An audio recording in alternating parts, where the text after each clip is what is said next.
I and GOMORRAH by Samuel R. Delany. Originally published in the legendary anthology edited by Harlan Ellison, Dangerous Visions, in October 1967, winning the Nebula Award the very next year as well as becoming a finalist for the Hugo Award. Republished 1 year later in another anthology, Nebula Award Stories 3, edited by Roger Zelazny, then in a collection of the author's stories called Driftglass in 1971. It's been included in countless anthologies ever since.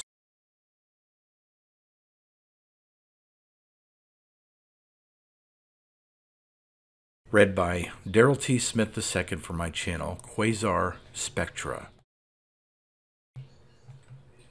I and GOMORRAH.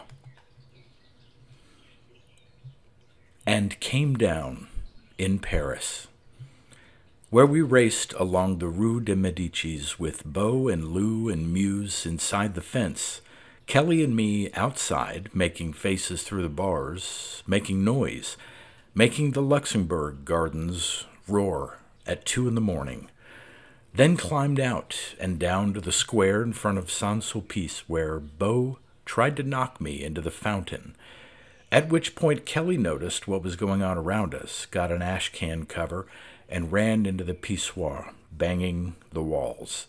5 guys scooted out. Even a big pissoir only holds 4. A very blond young man put his hand on my arm and smiled. "Don't you think, Spacer, that you people should leave?" I looked at his hand on my blue uniform. "Est-ce que tu es un frelk?" His eyebrows rose, then he shook his head. "Una frelk," he corrected. "No, I am not, sadly for me. You look as though you may once have been a man. But now?" He smiled. "You have nothing for me now. The police." He nodded across the street where I noticed the gendarmerie for the first time. "They don't bother us. You are strangers, though—" But Muse was already yelling, "Hey, come on! Let's get out of here, huh?" And left, and went up again, and came down in Houston. "God damn," Muse said. "Gemini Flight Control, you mean this is where it all started? Let's get out of here, please."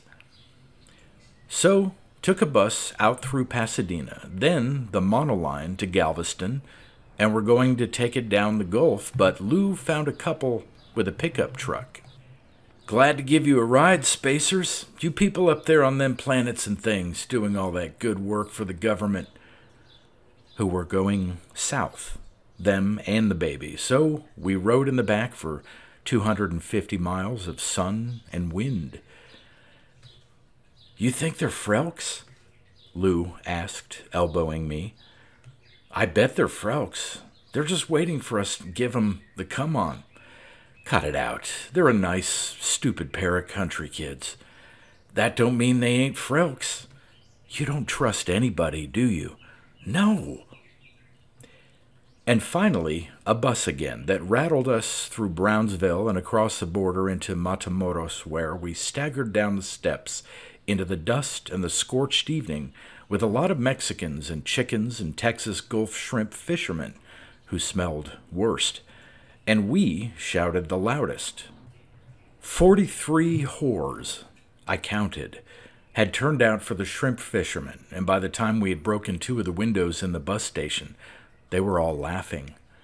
The shrimp fishermen said they wouldn't buy us no food, but would get us drunk if we wanted, because that was the custom with shrimp fishermen.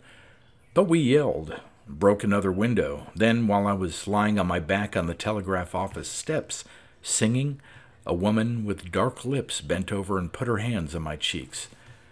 "You are very sweet." Her rough hair fell forward. "But the men, they're standing around and watching you. And that is taking up time. Sadly, their time is our money. Spacer, do you not think you people should leave?" I grabbed her wrist. "Usted," I whispered. "Usted es una frelka." "Frelko in español." She smiled and patted the sunburst that hung from my belt buckle. "Sorry, but you have nothing that would be useful to me. It is too bad, for you look like you were once a woman, no? And I like women, too."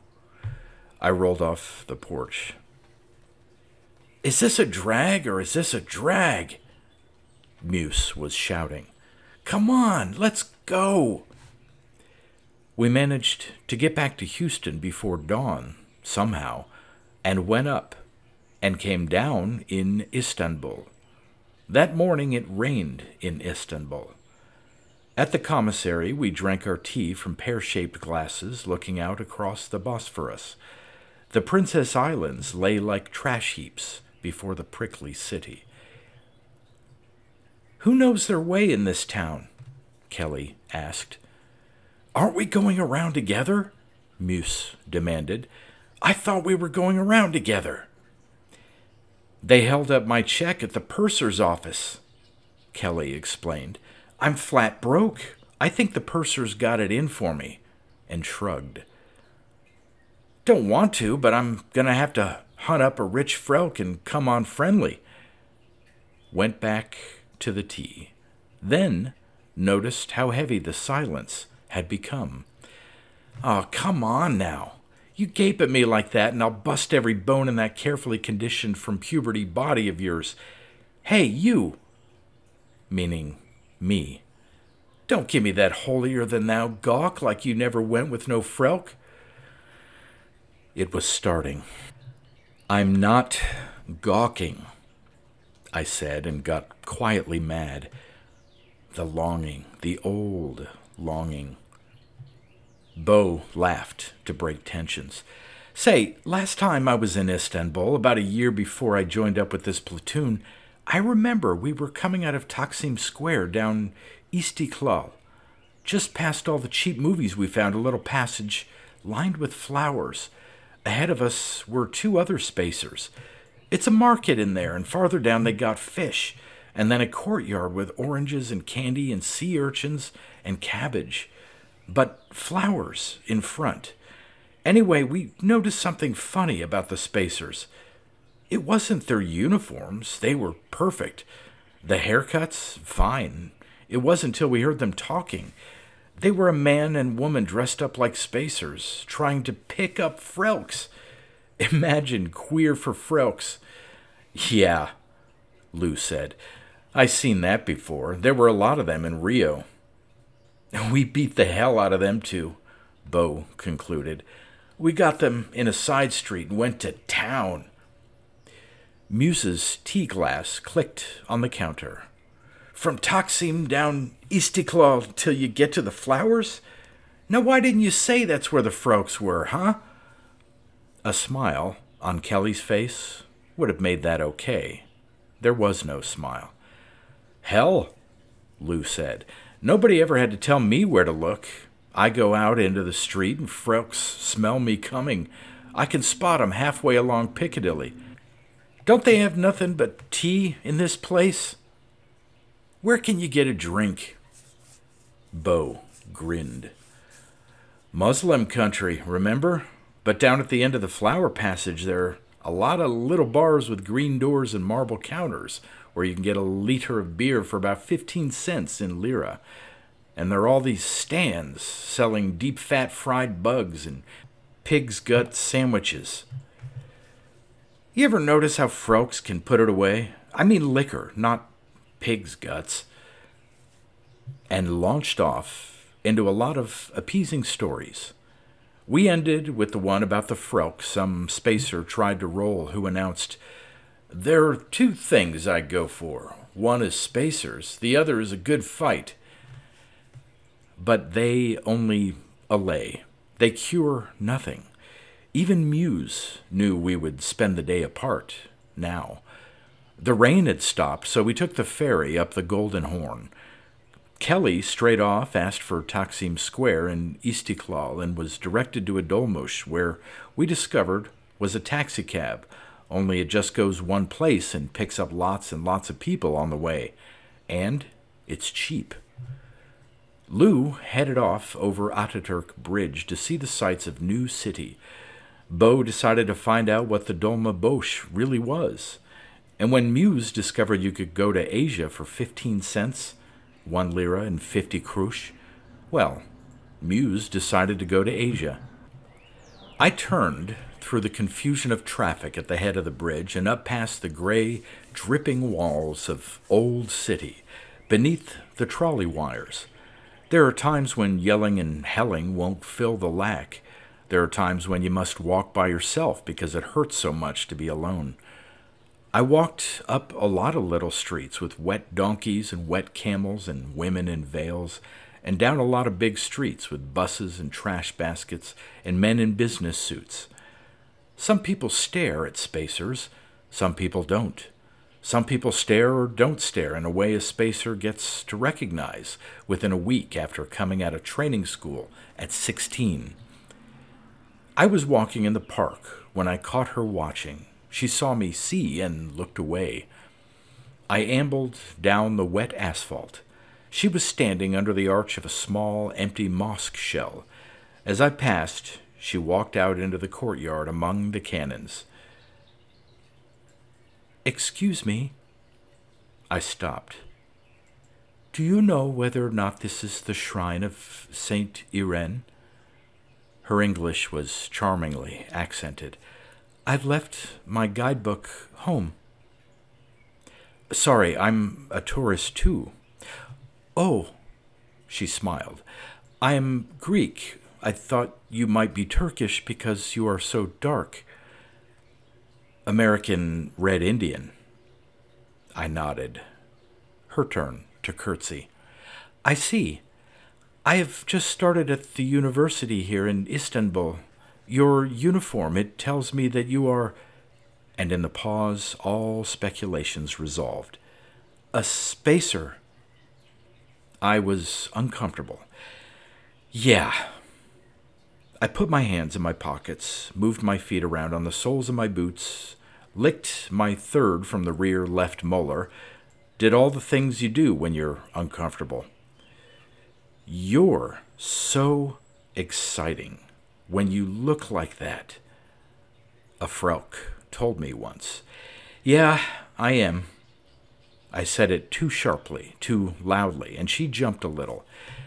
So now she knew I knew she knew I knew, and I wondered how we would play out the Proust bit.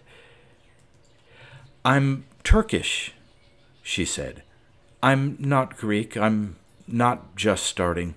I'm a graduate in art history here at the university. These little lies one makes for strangers to protect one's ego. Why? Sometimes I think my ego is very small." That's one strategy. "How far away do you live?" I asked. "And what's the going rate in Turkish lira?" That's another. "I can't pay you." She pulled her raincoat around her hips. She was very pretty. "I would like to." She shrugged and smiled. "But I am a poor student, not a rich one. If you want to turn around and walk away, there will be no hard feelings. I shall be sad, though." I stayed on the path. I thought she'd suggest a price after a little while. She didn't. And that's another. I was asking myself, what do you want the damn money for anyway? When a breeze upset water from one of the park's great cypresses. I think the whole business is sad. She wiped drops from her face. There had been a break in her voice, and for a moment I looked too closely at the water streaks. "I think it's sad that they have to alter you to make you a spacer. If they hadn't, then if spacers had never been, then we could not be the way we are. Did you start out male or female?" Another shower. I was looking at the ground and droplets went down my collar. "Male," I said. "It doesn't matter." How old are you? 23? 24? 23, I lied. It's reflex. I'm 25, but the younger they think you are, the more they pay you. But I didn't want her damn money. I guessed right then. She nodded. Most of us are experts on spacers. Do you find that? I suppose we have to be. She looked at me with wide black eyes. At the end of the stair, she blinked rapidly. You would have been a fine man, but now you are a spacer, building water conservation units on Mars, programming mining computers on Ganymede, servicing communication relay towers on the moon. The alteration? Frelks are the only people I've ever heard say the alteration with so much fascination and regret. You'd think they'd have found some other solution. They could have found another way than neutering you, turning you into creatures not even androgynous. Things that are... I put my hand on her shoulder, and she stopped like I'd hit her. She looked to see if anyone was near. Lightly, so lightly. Then she raised her hand to mine. I pulled my hand away. That are what? They could have found another way. Both her hands in her pockets now. They could have, yes, up beyond the ionosphere, baby. There's too much radiation for those precious gonads to work right anywhere. You might want to do something that would keep you there over 24 hours, like the moon or Mars or the satellites of Jupiter. They could have made protective shields. They could have done more research into biological adjustment, population explosion time. I said, no. They were hunting for any excuse to cut down kids back then, especially deformed ones. Ah, yes, she nodded.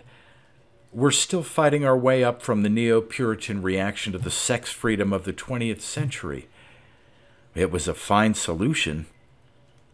I grinned and hung my hand over my crotch. I'm happy with it. I've never known why that's so much more obscene when a spacer does it. Stop it, she snapped, moving away. What's the matter? Stop it, she repeated. Don't do that. You're a child. But they choose us from children whose sexual responses are hopelessly retarded at puberty. And your childish, violent substitutes for love? I suppose that's one of the things that's attractive. Yes, I know you're a child. Yeah, what about Frelks? She thought a while.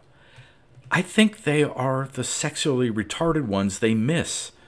Perhaps it was the right solution. You really don't regret you have no sex. We've got you, I said. Yes. She looked down. I glanced to see the expression she was hiding. It was a smile. You have your glorious soaring life, and you have us. Her face came up. She glowed. You spin in the sky. The world spins under you. And you step from land to land while we... She turned her head right, left, and her black hair curled and uncurled on the shoulder of her coat. We have our dull, circled lives bound in gravity, worshipping you.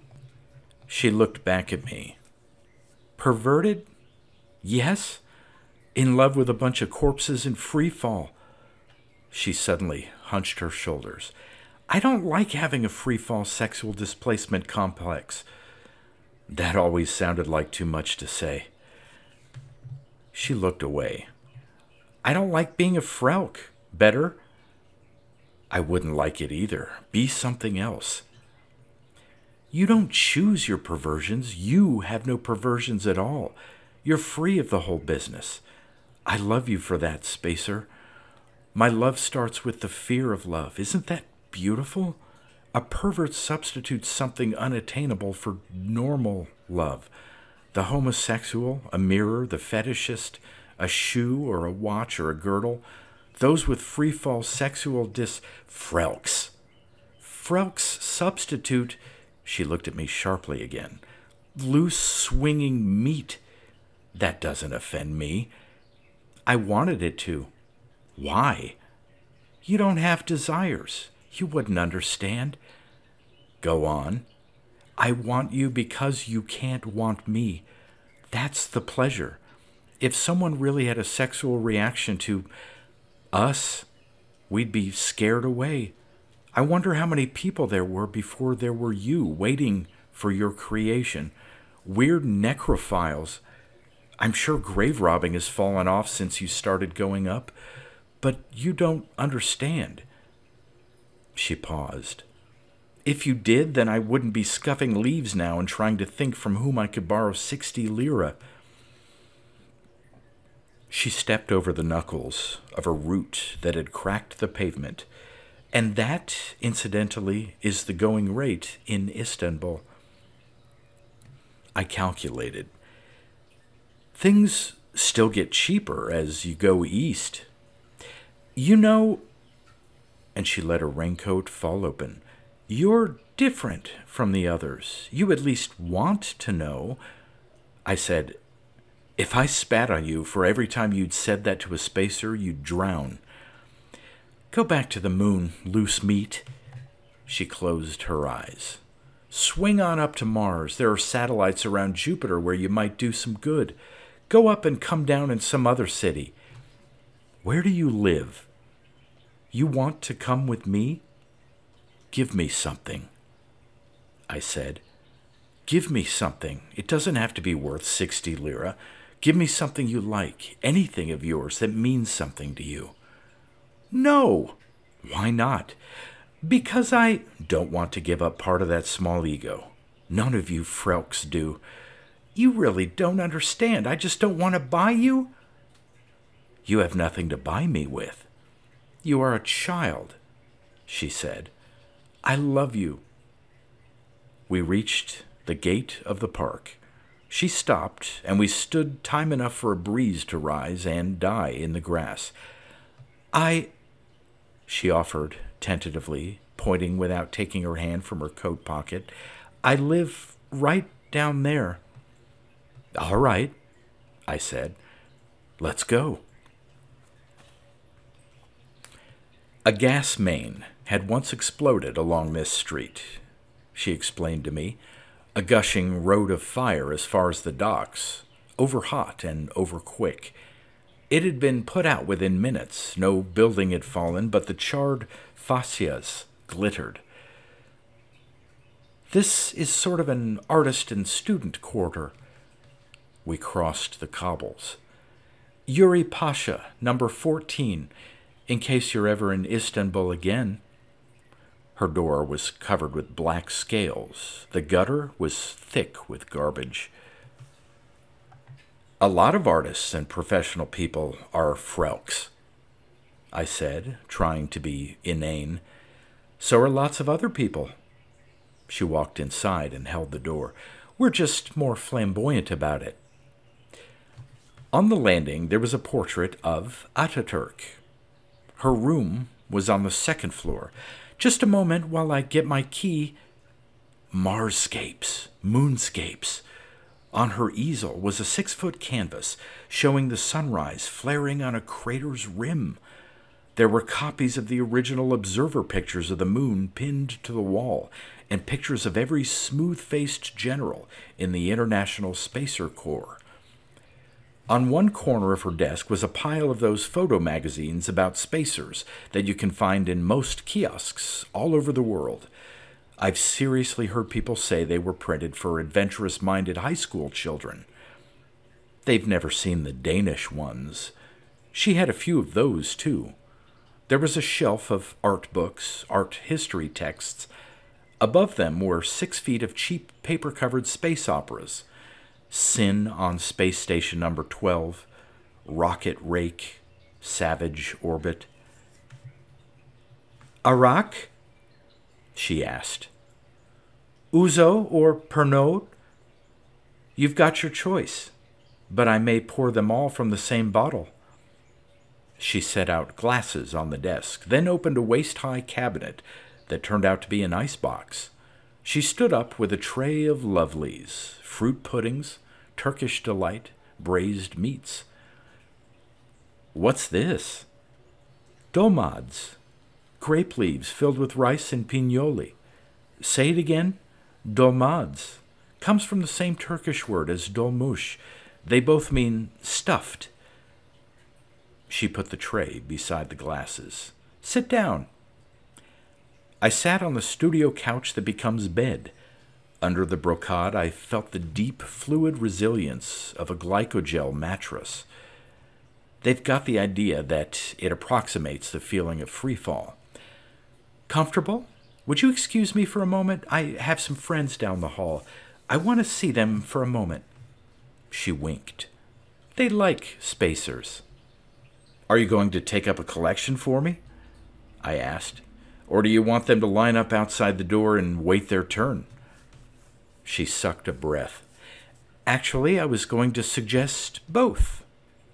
Suddenly she shook her head. "Oh, what do you want?" "What will you give me? I want something," I said. "That's why I came. I'm lonely. Maybe I want to find out how far it goes. I don't know yet." "It goes as far as you will." "Me? I study, I read, paint, talk with my friends." She came over to the bed, sat down on the floor. "Go to the theater, look at spacers who pass me on the street till one looks back. I'm lonely too." She put her head on my knee. "I want something, but—" And after a minute, neither of us had moved. "You are not the one who will give it to me." "You're not going to pay me for it," I countered. "You're not, are you?" On my knee, her head shook. After a while, she said, all breath and no voice, "Don't you think you should leave?" "Okay," I said, and stood up. She sat back on the hem of her coat. She hadn't taken it off yet. I went to the door. "Incidentally," she folded her hands in her lap, "there is a place in New City you might find what you're looking for, called the Flower Passage." I turned toward her, angry. "The Frelk hangout? Look, I don't need money. I said anything would do. I don't want—" She had begun to shake her head, laughing quietly. Now she lay her cheek on the wrinkled place where I had sat. "Do you persist in misunderstanding? It is a spacer hangout. When you leave, I'm going to visit my friends and talk about— Ah, yes, the beautiful one that got away. I thought you might find, perhaps, someone you know." With anger, it ended. "Oh," I said. "Oh, it's a spacer hangout. Yeah. Well, thanks." And went out and found the Flower Passage and Kelly and Lou and Bo and Muse. Kelly was buying beer, so we all got drunk and ate fried fish and fried clams and fried sausage. And Kelly was waving the money around, saying, "You should have seen him. The changes I put that Frelk through. You should have seen him. 80 lira is the going rate here, and he gave me 150. And drank more beer and went up.